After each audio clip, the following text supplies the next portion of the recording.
जय हिंद। कैसे हैं आप सभी। इंस्पायर इंडिया के डिजिटल प्लेटफॉर्म में आप सभी का हार्दिक स्वागत है। दोस्तों, आज के वीडियो में हम बात करेंगे कि भारत के निर्वाचन आयोग यानी इलेक्शन कमीशन ऑफ इंडिया के द्वारा, जैसा कि हम लोग जानते ही हैं, हम लोग जान रहे हैं कि अभी बिहार में विधानसभा का चुनाव हो रहा है। इससे पहले, चुनाव से पहले निर्वाचन आयोग के द्वारा बिहार में SIR विशेष गहन पुनरीक्षण का कार्यक्रम किया गया, जिसमें निर्वाचन आयोग के अनुसार जो फर्जी मतदाता थे उनका नाम वोटर लिस्ट से काटा गया है। निर्वाचन आयोग के द्वारा अब बिहार के बाद पूरे देश में SIR करवाने की तैयारी की जा रही है। तो आज के वीडियो में हम बात करेंगे कि निर्वाचन आयोग के द्वारा पूरे देश के साथ साथ झारखंड में भी जो SIR यानी विशेष गहन पुनरीक्षण कार्यक्रम मतदाता सूची को लेकर जो किया जाने वाला है, उसी से संबंधित आज के वीडियो में हम बात करेंगे। दोस्तों, निर्वाचन आयोग के द्वारा वोटर ID, जो वोटर लिस्ट है, मतदाता सूची, उसमें जो मतदाताओं का नाम है उसको 5 भागों में बांटा गया है। तो सबसे पहले हम यह जानने का प्रयास करेंगे कि जो 5 भाग निर्वाचन आयोग के द्वारा बांटा गया है मतदाता सूची में, वो 5 भाग कौन कौन से हैं। तो दोस्तों, निर्वाचन आयोग के द्वारा A, B, C, D और E, ये 5 भाग बांटा गया है। तो जो सबसे पहला भाग A है, उसमें वैसे मतदाताओं को रखा गया है जिनका 2003 के मतदाता सूची में नाम था, या 2003 के मतदाता सूची में जिनका नाम है उन्हें A कैटेगरी में रखा गया है। उसके बाद B कैटेगरी में वैसे मतदाताओं को रखा गया है जिनका जन्म 1 जुलाई 1987 से पहले हुआ है और उनका नाम 2003 के मतदाता सूची में नहीं है, उन्हें B कैटेगरी में रखा गया है। उसके बाद हम C कैटेगरी की बात करेंगे। C कैटेगरी में वैसे मतदाताओं को रखा गया है जिनका जन्म 1/7/1987 के बाद और 2/12/2004 के बीच में हुआ है, वैसे मतदाताओं को C कैटेगरी में रखा गया है। उसके बाद D कैटेगरी में वैसे मतदाताओं को रखा गया है जिनका जन्म 2 दिसंबर 2004 के बाद हुआ है।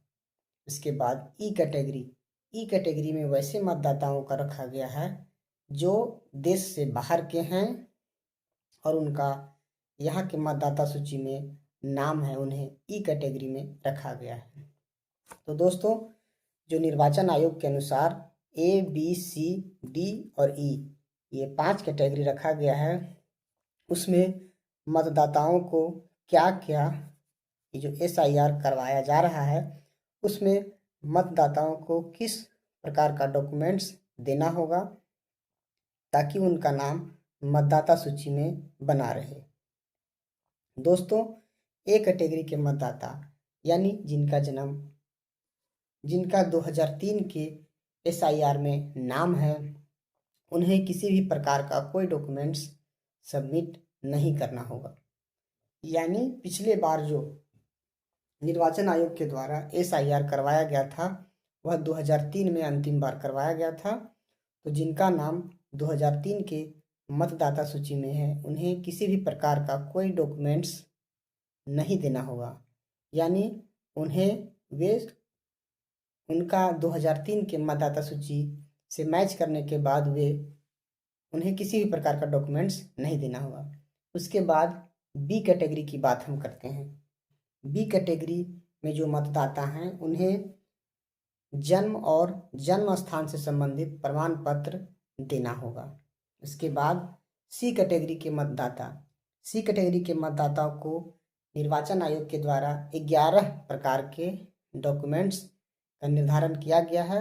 उन 11 डॉक्यूमेंट्स में से किसी भी एक डॉक्यूमेंट्स को उनको देना होगा। उसके बाद D कैटेगरी के मतदाता को क्या देना होगा? डी कैटेगरी को मतदाता को देना होगा आपको भारत के निर्वाचन आयोग के द्वारा मांगे गए 11 प्रमाण पत्र में से कोई एक प्रमाण पत्र एवं माता और पिता दोनों का 2003 के मतदाता सूची की छाया प्रति देना होगा। माता एवं पिता दोनों का निर्वाचन आयोग द्वारा निर्धारित 11 प्रमाण पत्र में से कोई एक देना होगा। और ई कैटेगरी के मतदाता हम आपको पहले भी बता चुके हैं कि ई कैटेगरी में वैसे मतदाताओं को रखा गया है जिनका जन्म भारत से बाहर हुआ है, लेकिन उन्हें भारत की नागरिकता, भारत का सिटीजनशिप उन्हें प्राप्त है। उनको क्या देना होगा? भारत में जन्म होने से संबंधित भारत का नागरिकता प्रमाण पत्र उन्हें देना होगा, तभी उनका नाम मतदाता सूची में रखा जाएगा।